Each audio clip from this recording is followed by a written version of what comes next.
এগুলি কি করছো? প্লাস্টিক এটা নিয়ে এতগুলো বাসন নিয়ে ঘরে সকাল সকাল। সবার প্রথম আমাদের প্রিয় বন্ধুদেরকে গুড মর্নিং। এবার বলছি শোন, কথা হচ্ছে এটা হচ্ছে মুড়ির প্যাকেট, ঠিক আছে? আর হচ্ছে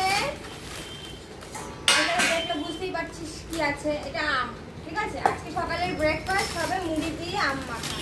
তো রোজ তো রুটিই বানাই, তো আজকে যেহেতু ছুটির দিন, ঈদ আছে, দেরি করে ওঠা হয়েছে, তো রুটি আর বানাইনি।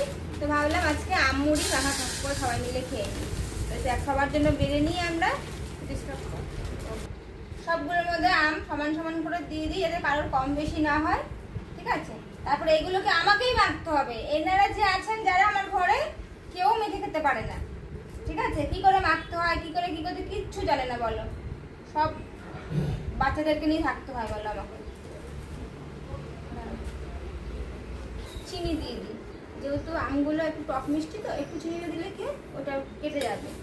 এবার এগুলো এখন ভালো করে চটকাবো, চটকিয়ে তারপর তোদেরকে খাওয়াবো। আমি দেখাচ্ছি, এটা হচ্ছে কি, এটা হচ্ছে বুটলি, মানে আটি। এটা পরে খাবো, দুপুরবেলা যখন টিভি দেখবো তখন বসে বসে খাবো। তো এগুলো আর ফেলিনি, আমার এগুলো খুব ভালো লাগে খেতে। আমের থেকে বেশি আটিগুলো খেতে মজা আসে। তো এটা আমি ঢেকে রেখে দিয়েছি। তাহলে আজকের মতো ভিটামিন